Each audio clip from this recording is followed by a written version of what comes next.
community along the way. People and groups, and that's awesome. I'm excited.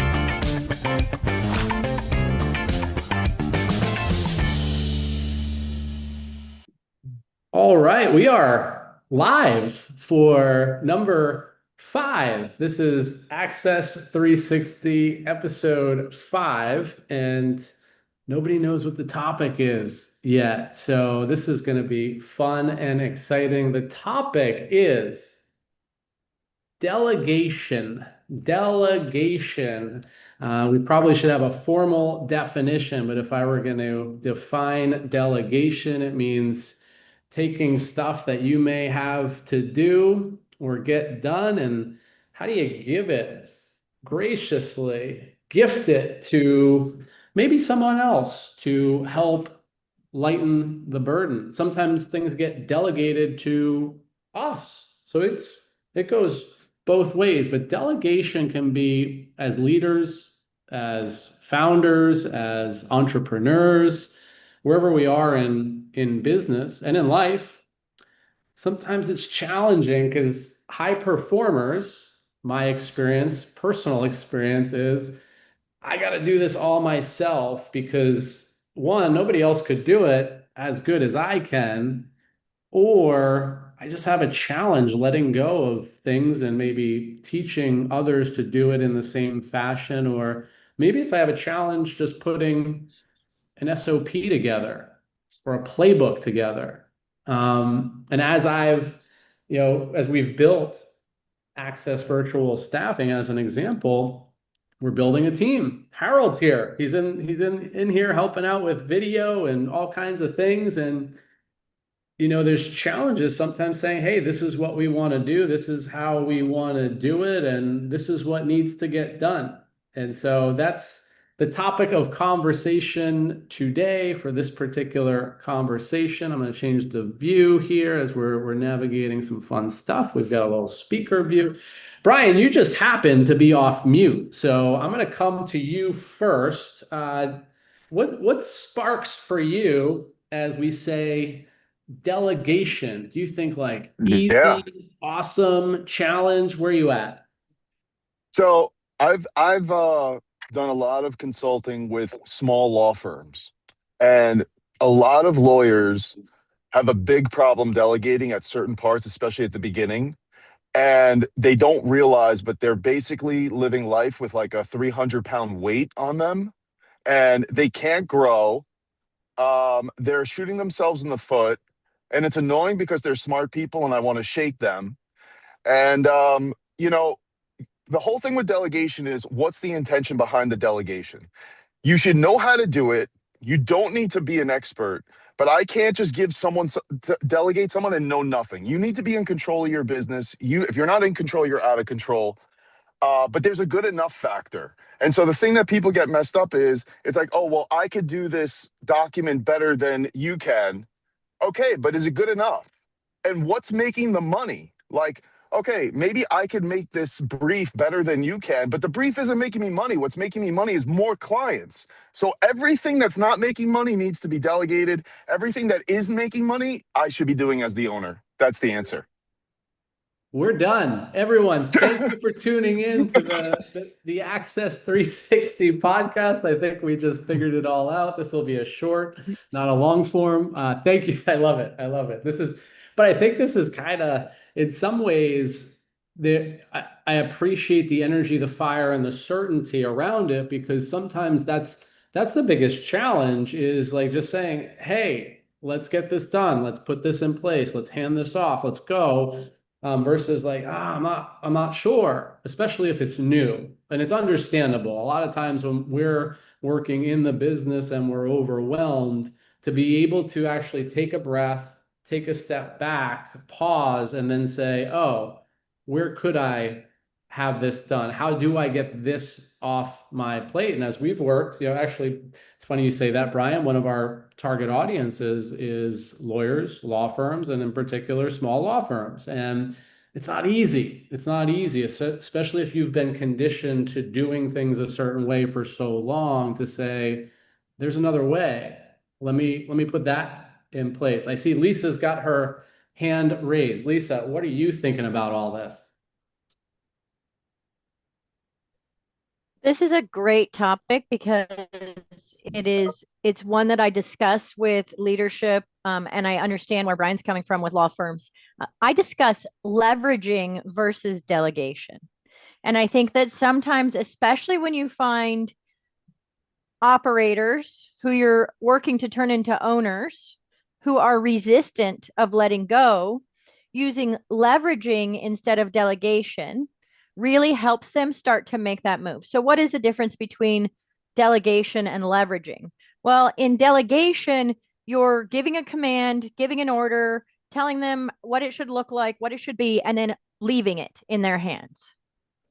Whereas with leveraging, it's more of a partnership and you get into more of the why they're doing this, how it's going to elevate them. You give them a strong role, a strong ownership in the process, but you also give them some autonomy. And so you get them really into the appreciation of why and how they're working. And that actually usually ends up in a better quality as well as a better team cohesion. So if you think of it as delegation is more passive and command based, whereas leveraging is more proactive and collaborative. It still gets the work off of the shoulders of the operator you're working to turn into an owner, but it does it in a way that it doesn't feel disconnected, it doesn't feel out of control, and it begins to build the team underneath them that they're going to want so they don't always have to delegate or leverage everything out. That team begins to become proactive and vision focused, if that I makes love how you've twisted, not twisted in a bad way or a manipulative way, but like have us look at the language. Like delegation might have a certain meaning to whoever is hearing it or using it versus leverage. Because leverage in some ways is like, oh, leverage is like in some ways the outcome or perceived outcome of the act of delegation. Because now you can cause leverage, like in the financial terms, it's where we're increasing the value of money or how it can be used to a certain perspective. Like how do we leverage the assets that we do have? And I think there's maybe even more empowering context to that. What I realized as we started this conversation, just because we're doing this regularly now, I didn't say this is the Access 360 podcast. We bring great people and ideas together so that they can evolve. And there's a power in mastermind. There's a power in bringing great people together. Brian has been here for a number of conversations. So he's kind of a resident member of the Access 360. And Lisa's now becoming a more regular member for her second show. And I get the pleasure of introducing, we'll say he's our special guest today, but he's incredible all around dude. He tunes into the morning rush on regular basis and is one of our core and I'd say pivotal members of the morning rush community, but also he is someone who's had a lot of executive leadership experience in a lot of different ways, from the military to the nonprofit, and I'm sure a lot of other things, because he's also now on a new journey. So without further ado, Thorin, you do have your hand raised, so I'm guessing you've got something about this topic, but how are you today? Doing well, David. That was an awesome intro. And language is powerful. And a lot of words were used that did tie into what I'm going to share. So as we're discussing leverage and delegation, right? Coming from an executive point of view, from a leader's point of view, from a man who served in the military, from a combat vet's point of view, it's all about the person, right? And do you have the person to delegate to? That style that Lisa talked about of leveraging is just a style of delegation, right? It's a manner of how you get something done. Sure, I could tell you to do it, but are you qualified to even do the thing that I just told you to do, right? Did I train you in the manner in which you need to be trained for me to give you the order that I gave you to do? Is the mission aligned with the training that we're even doing to move this thing forward? So sure, I might want to make a whole lot of money, Brian, but the team might not be qualified around me in order to even do that. I got to make sure that I have the right people around me to delegate things to even consider delegation, team building, skill building, knowledge base, personnel management. It's all part of executive leadership. How do we get this thing done? Who are we doing this thing with? And where are we going? I Yeah, I'd love often had to face those questions, right? So it's an awesome conversation, sir. Awesome. What were you Well, I'd going to love to say? go. I'll go a little deeper with you, Thorin, because I think what we've experienced just in our business alone, internally and with our clients, is sometimes we're crystal clear on who we want and the role that we need to fill. Now, the ideal person is not always available, or the person we think is the ideal person may not actually fit in exactly the way we thought. And what I've also experienced is it's never perfect. And so I think one, you want to make sure you know who you're looking for and try to find the person who's the closest fit.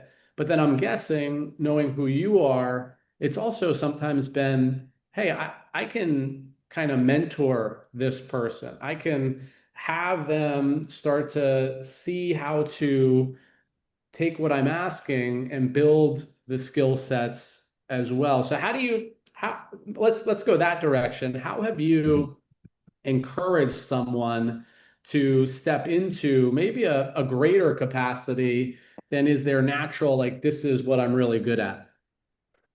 Well, as a nonprofit leader, that's part of my everyday role when managing my team, right? To move this mission forward and to free me up to do things, I have to leverage people's talents, strengths, and their weaknesses. And often that put me in the position to be the strength, right? So for example, I had a team member who wants to lead, right? He had a great passion for it, but his skill for it wasn't there. Vice versa. My skill to be in front, to lead, to hold conversation, to communicate, to command a crowd, amazing, immaculate, right? I keep him with me when I do those type of things. I put him center stage and I'm there to catch him when he stumbles. And then I allow him gracefully to sit to the side again and to take note and to watch. And when I notice his level of comfortability and he's giving me that, let me go back in there, coach. Come on back in. Let's try this again. And you continue to do this process with everybody. Well, at least I did, right? Which means I had to grow in areas in which I didn't know I needed to grow in order to be that coach for others, to give them the comfort and the strength to stand in their weakness. That was part of my leadership style.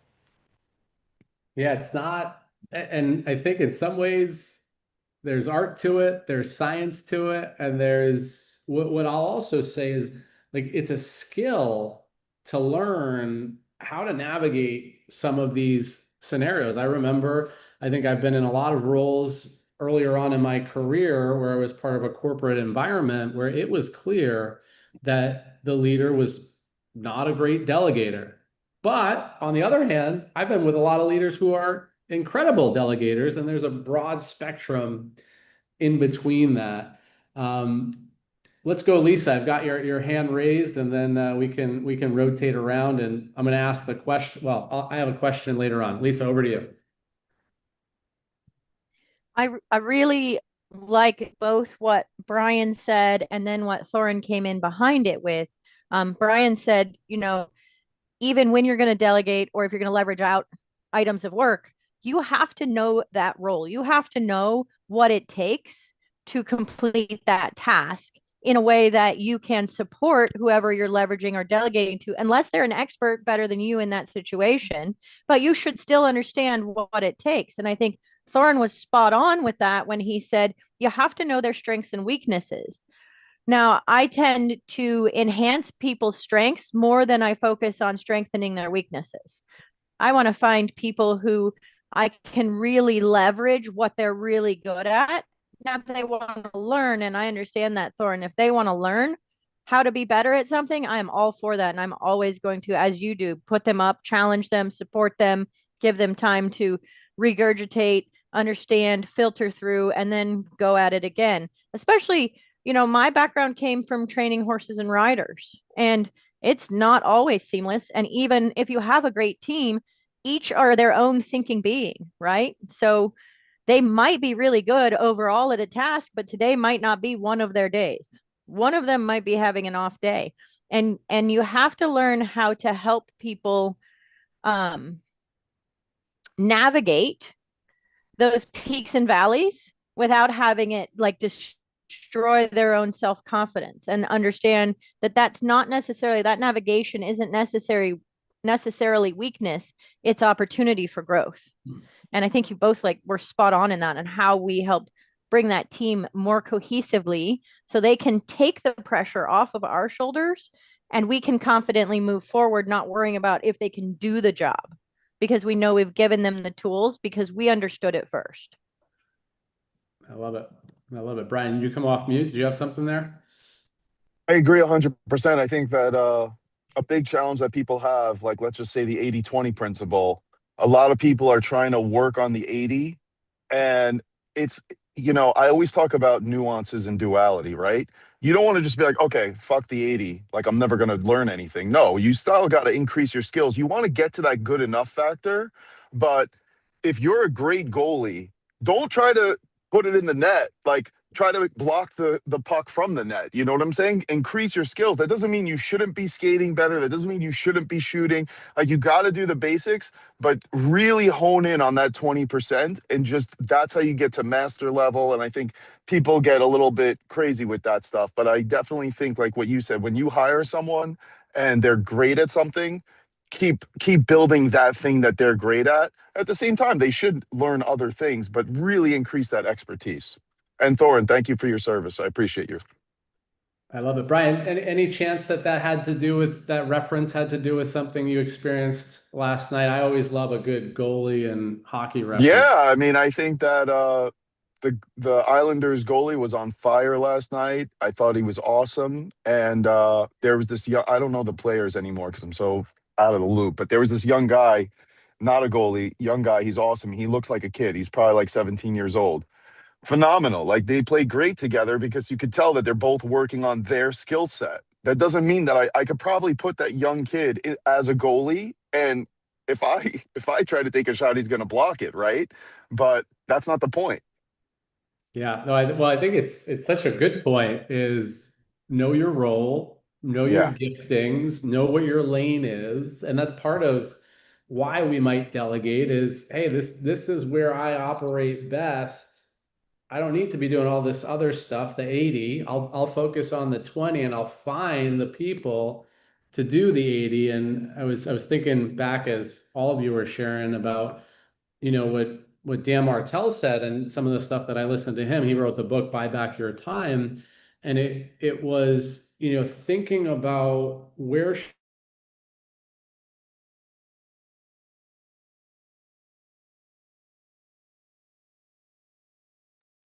Uh-oh. Am I the only one who lost David? No, I lost David We too. lost him. Okay. We'll Well, we just can wait a keep little going bit. on. Keep on keeping on. Yes, We'll just wait. Okay. absolutely. You were about to say something anyway, Lisa. So you want to say something? I think you had your Oh, hand up. well, uh, I didn't, but I actually did want to go back to what Thorin and you both said, which was about, understanding. I really was keying in on, and I forgot to mention it, how Thorin mentioned you have to know the requirements of the job, right? Before you even think about who you're going to put into the job. Because do I have enough training myself to be able to be the leader for these people in this position? I don't know what role you played in the military, Thorin. So I don't know if you were a pilot or if you were a seaman or if you were in the cavalry, but you're not going to be the expert in all areas, right? You're going to be the expert in your area. And if you have a task that requires something from outside of your area, say tank management, and you were a pilot, then you would need to go to the people who had the tanks and really key in on those skills and have those skills brought in to your fold by somebody else as you're learning, and they can be developing your team in that area. That's why I love doing joint venture partnerships, because I'm not excellent in everything, right? I'm excellent at what I'm excellent at, Well, this but is I true. need other people with me who are excellent at what they are excellent at. And that also helps to support my team. Well, you use critical words, right? And team is a part of everything, whether you're in the military, whether you're playing a sport, whether you're in a business, right? That's a relatable term. The mission is still might be different. In sports, it might be to win the game, right? In combat, it's to win the victory for whatever that conflict is, right? In business, it's to be successful. That's the mission. Taking care of the team is important, right? Everybody plays a role. Defense, offense, right? The mailman, the intern, they're all important people to the mission. Where you sit in that chain is important. I often sat at the top of the chain, but I was so close to the bottom of the chain that it made it easy for me to see the care in the entire chain, right? And focus those things in those positions. Sometimes in business and in military, you don't get that closeness from top to bottom. So a lot of information, a lot of care is lost. I just had the ability and I was afforded the opportunity to be in that position. If I were Jeff Bezos, I'm probably not afforded the same opportunity to work with the entire chain of people and care for them in the manner that I was for my organization. I don't knock him for that. It's just a different level of structure, right? But the concept can still be there. Understanding that position, that there's a person in it. And I need to know the role of that position. And I have to understand how to care for the person who's doing it in order to properly delegate the things that we need or leverage their strengths and build their weaknesses to succeed and make success for all of us involved. Because I can't be successful if the person who I need to help me get this bomb across the line, football across the goal, puck across the goal is not mentally well, physically well, spiritually well enough in order for me to even talk sense to this person about this mission. But most of us don't have that capability. I was just afforded it. So that's just how I see things. I Brilliant. love how you added that in. That is something that I actually require of any business I work with. Whatever meeting you're in, you must know the names of all of the attendees in the meeting and at least one personal fact, one thing that's important to them in their life. Because if you call on them or if they speak up, you need to connect to them on a human level. It's not just about the business. They cannot do their job well if their dad just died yesterday, right? They might be able to do their job okay, but when people start to acknowledge, hey, I understand what you're going through, or I'm here to support you. This is definitely a time of stress for you. How may I help you so that you can get through this time period and we can continue to be successful as a team? I think that's brilliant. And I'm so excited that you brought that up, because I think it's vital to teamsmanship. It's not just what's going on here in our inner circle, it's also all the other things we bring in with us from life that affect all of our outcomes. Brilliant. I'm back, guys. I'm back. Thank you, Lisa. Thank you, Thorin. We can call it a commercial break when we actually edit the podcast. So it's perfect. The Wi-Fi is back in order here. I have a question, maybe two, and we'll just go kind of around the horn on this.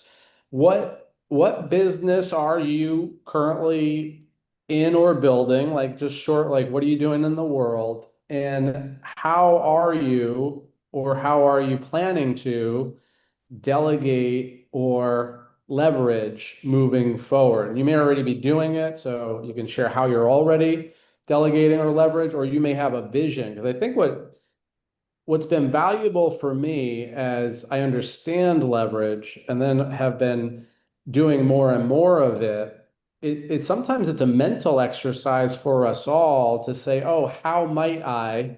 How have I? And if somebody's listening to this and saying, I should be, it's good to have pathways that other people are using. Like, oh, I could do that, or this is a way I could could do it. So, Brian, you're off mute. I'm going to come to you first. What are you doing in the world, and how are you looking at leverage and delegation currently?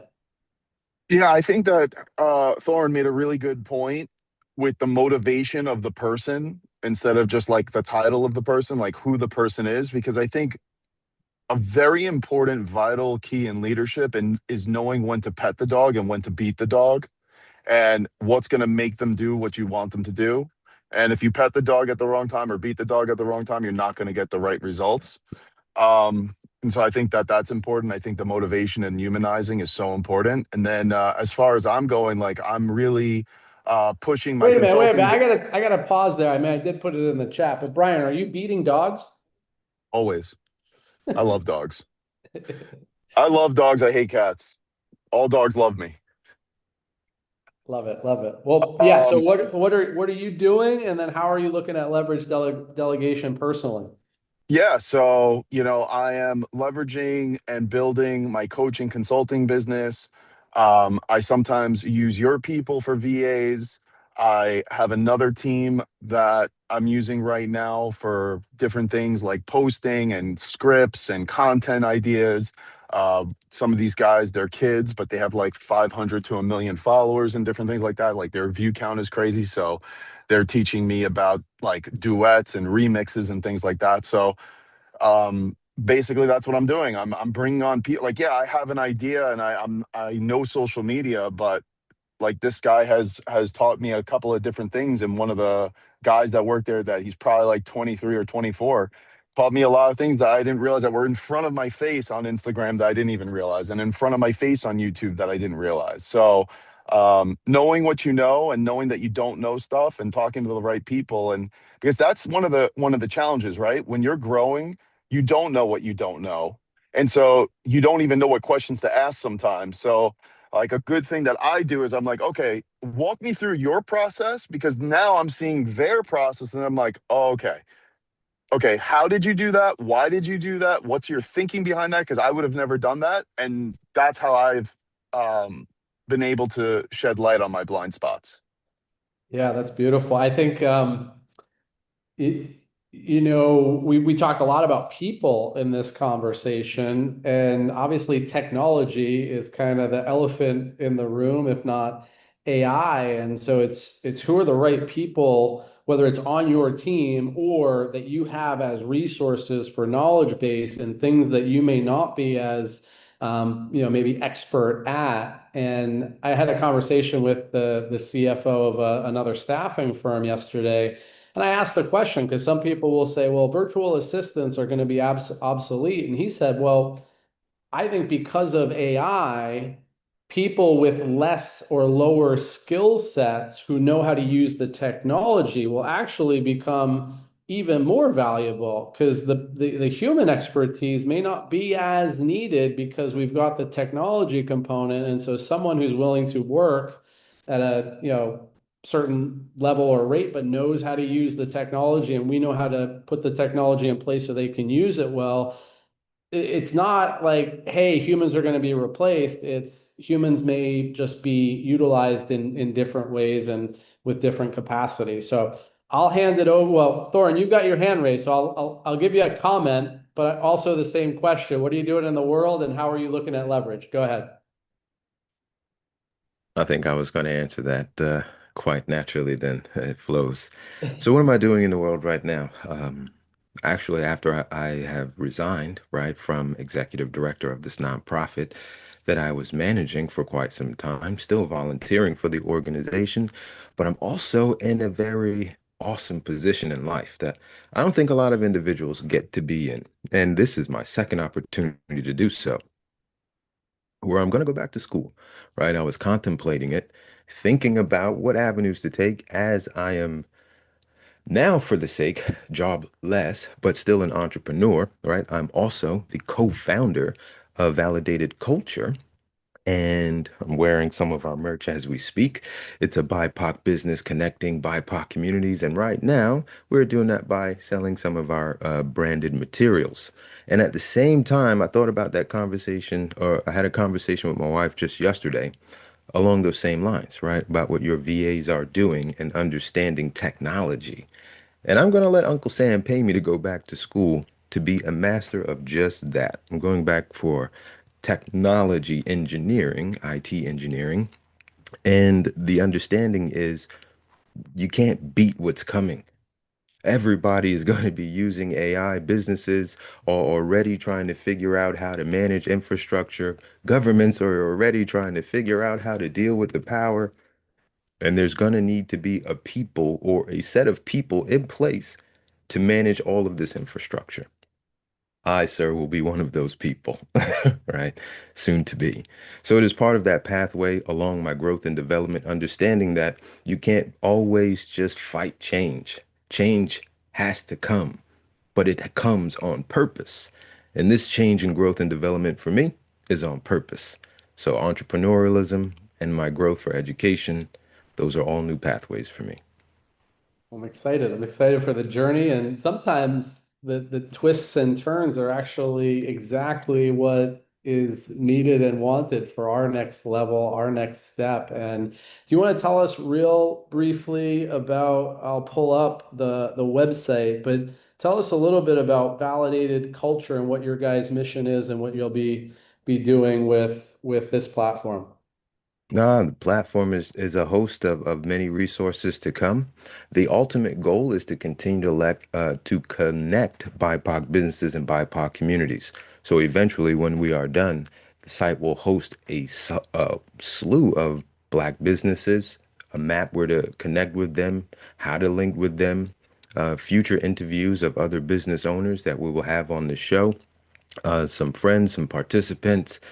Um, it's a litany of things to come. And at the moment, you can purchase all of this amazing material that we have for the community, from the community. The designs are by my partner. He's a brilliant man, and I support everything that we do and everything that he does because of what he stands for. He's a formerly incarcerated man who spent many of his time behind bars. He also served his country, and he continues to serve his community in a way that many people just don't. He literally gives the clothes off his back to the people in his community. He's constantly alerting the police to the homelessness, to the addicted people laid out that most people just walk by. So I give all of my 110 effort to grow this business alongside of him and to continue the conversation of connecting community. That's really what validated culture is about. I love it. I love it. A man on a mission. It's exciting to see this next step, stage, and how it evolves. So I'm excited for you, Thorin. Thank you. Thank you, sir. Lisa, last but not least, what are you doing in the world and how are you looking at this stuff called leverage and delegation? Well, I am an executive coach and fractional leader for small to medium-sized service-based businesses, and I definitely employ both delegation and leveraging.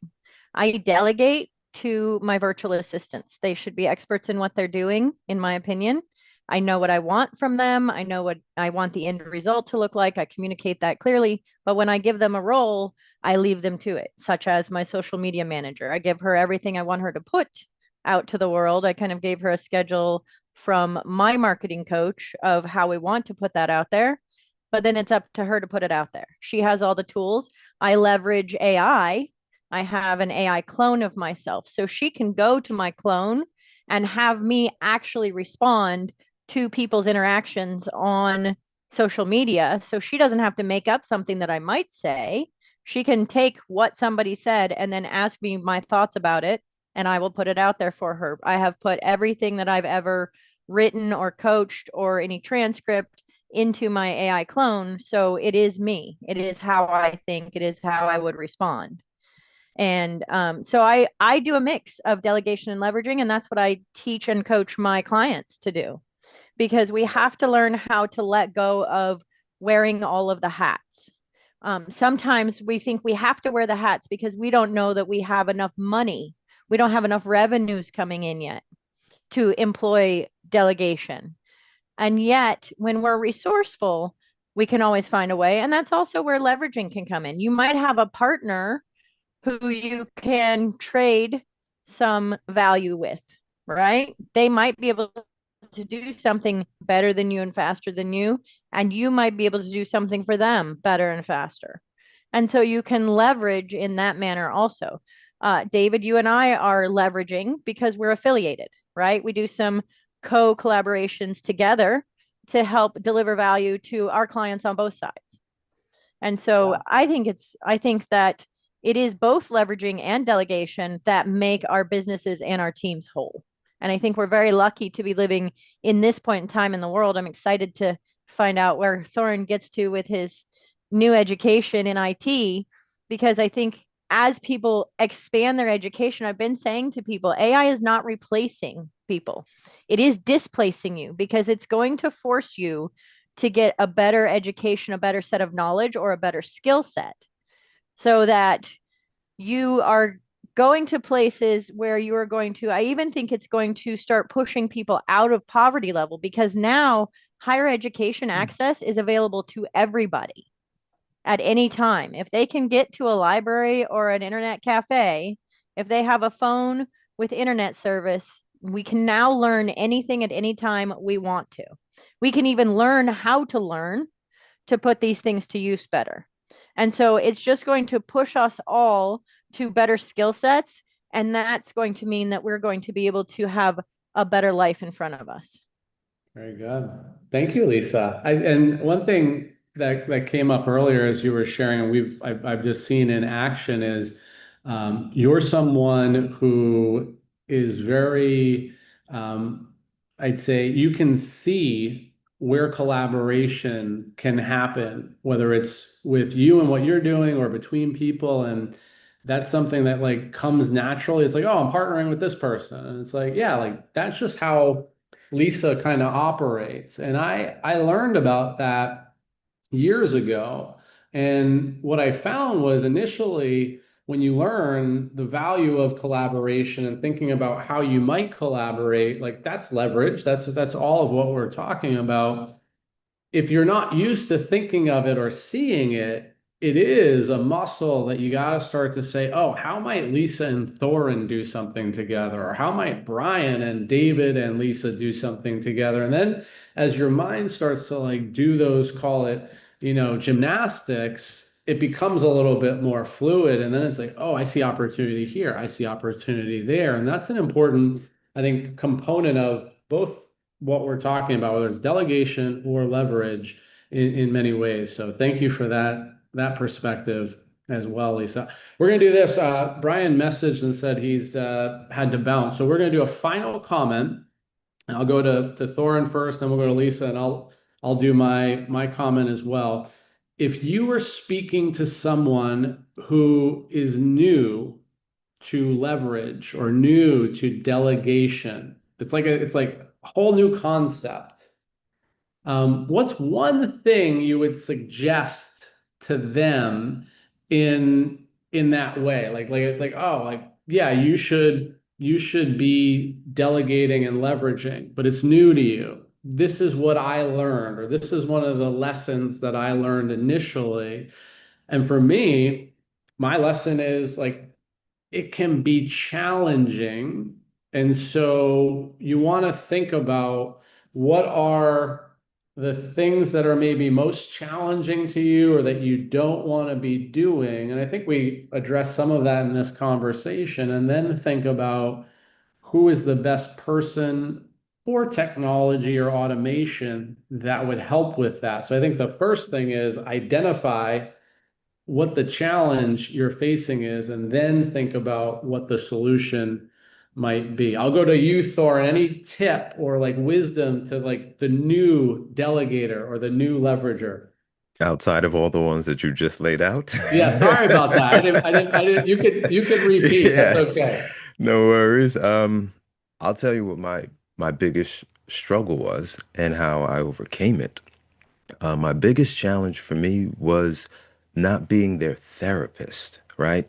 Understanding in delegation the difference between role responsibility and people responsibility. Though there's a delicate line, it shouldn't be crossed, right? It takes a real skilled hand in understanding how to manage people and in their position without being their personal source of everything, right? And that took some years of skill building that I had to get. That took some executive leadership training that I needed, right? That I didn't know I needed. And it took a team of individuals around me to coach me into being less of their therapist, right? And more of their executive director. Making responsible decisions is something that people have to learn to do and something that I had to learn to not do for them. So that was part of my delegation journey, and I hope that it helps somebody else. I think that's a beautiful distinction for this conversation. Like the difference between role and people responsibilities, and where are we spending time and attention, and where should we? And how do you deal with both? Because I think you also said earlier on in the conversation, Thorne, is like we're managing a lot of different things in our leadership. And sometimes it's, hey, this is what the role is, and this is how you do it. And then also, how are you doing today? Like, are you in a good mindset? And I think both of those are important, but we also need to know where the lines are and how much energy and focus we give to each of them too. Yes, sir. Brilliant. Lisa, what do you got? What do you got? What's one lesson to the new leverager or delegator? I think this is a multi-layered question, and I think it really depends on where they're coming in. I would, speaking to the person who has the greatest concerns about letting go, look for the lowest bar, not the biggest challenge they have, but the lowest bar that they could let go of and start to experiment with. Because sometimes in expanding your threshold of control, or as other people put it, getting out of your comfort zone, you don't want to take a 5 mile leap. You might want to take a half of a baby step and test the waters. I'm not necessarily a test the waters girl. I'm a FAFO. I just get out there and get it done and find out what happens. But some people need to test the waters, and it's important to understand who I'm working with. So I first want to understand who I'm working with, because I wouldn't want them to shut down or focus on the failure so much that they just can't allow the delegation or the leverage to happen in an organic way that benefits them. So sometimes I go for the lowest bar, such as social media posting, right? A low bar. Can we just find somebody who can take your posts and consistently put them out at the right times for you every day for a month? Can you put aside $200 and make that happen? And so then it becomes a low bar of entry, and then they start to feel relief, right? Once that starts to happen, and maybe they get a little bit more traction than they were getting before because they were inconsistent with posting, right? Because they didn't have time because they're wearing all the hats. And all of a sudden they get a little bit relief. Well, now you can go for the next level up, that next challenge of, hey, maybe this person can now take the summary of the meeting notes and write the email. You can still approve the email, but now you can have your assistant can take the notes and start delegating out and doing these emails for you so that you don't have to spend your time in non-revenue producing exercises, and you can focus more on your zone of genius and revenue production. So that's kind Brilliant. of how I start to maneuver people, but it's person to person. Some people are bigger risk takers and some people are more cautious. I love it. This is a beautiful side to this conversation. Like I just learned a new version of the KISS acronym. Some people say keep it simple, Steve, keep it simple, Sally, keep it simple, stupid, keep it simple or starve, was the newer one that I've heard. But sometimes if we try to jump into the deep end, that's gonna just cause us to drown. But can we, tiptoe in and start small, start with a little thing that we can start to play around with this delegation and leverage conversation. And I think that's brilliant advice. Like wherever you're at, just start trying it out in different ways. It could be very, very simple, very, very as Lisa said, the lowest bar, or a lower bar than trying to, like we talked about on the morning rush this morning. It's not about perfection. It's a little bit about putting in a process and making progress. So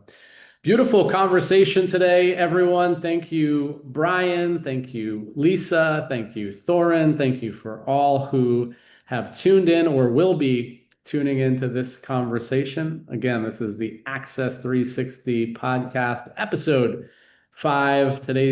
And thank you, guests, for being open to the spontaneity of not knowing the topic, but coming in as amazing leaders and amazing people to shepherd this conversation along with me. With that, everyone, have a beautiful and blessed day, and we will hit pause on all of our streams.